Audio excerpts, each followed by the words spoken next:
आज की इस वीडियो में हम 2014 से 2026 तक मौलाना फजल रहमान के उन बयानात का जायजा लेंगे जिन्होंने मुख्तलिफ औकात में सियासी हलकों और अवाम में बहस छेड़ी।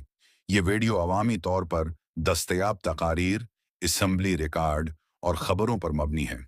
2014 ऑपरेशन ज़रब अज़ब के दौरान मौलाना फजल रहमान ने पार्लियामेंट में कहा कि ऐसे बड़े फैसलों में पार्लियामेंट का किरदार बुनियादी होना चाहिए।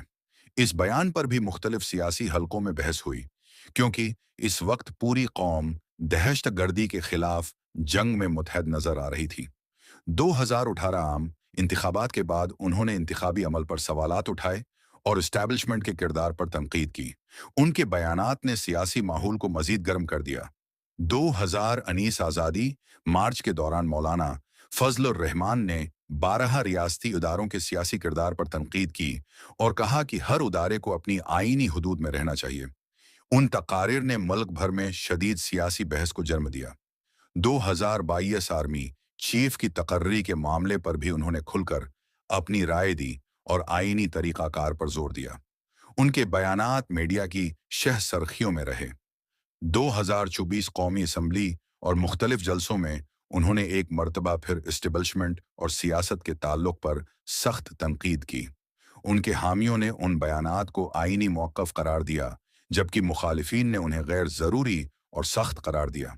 2025 मुल्की हालात, अमन व अमान और रियासती इदारों की कारकर्दगी पर भी उन्होंने तनकीदी बयानात दिए, जिन पर मुख्तलिफ जमायतों की जानिब से मिला जला रद्दअमल सामने आया।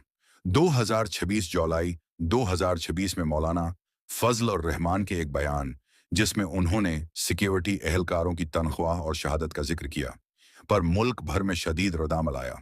नाक़दीन ने कहा कि ऐसे अल्फाज शहदा के मकाम के हवाले से हसास थे, जबकि JOI फर्म का मौक़िफ़ था कि उनके बयान को सियाक व सिबाक से हटकर पेश किया गया। पाकिस्तान में शहदा का मकाम बहुत बुलंद समझा जाता है। हमारे फौजी, पुलिस एहलकार और दीगर सिक्योरिटी एहलकार दहशतगर्दी और दिफाए वतन के दौरान अपनी जानों का नजराना पेश करते हैं। इसीलिए उनके बारे में गुफ्तगू करते वक्त अल्फाज का इंतखाब नहायत एहतियात से होना चाहिए।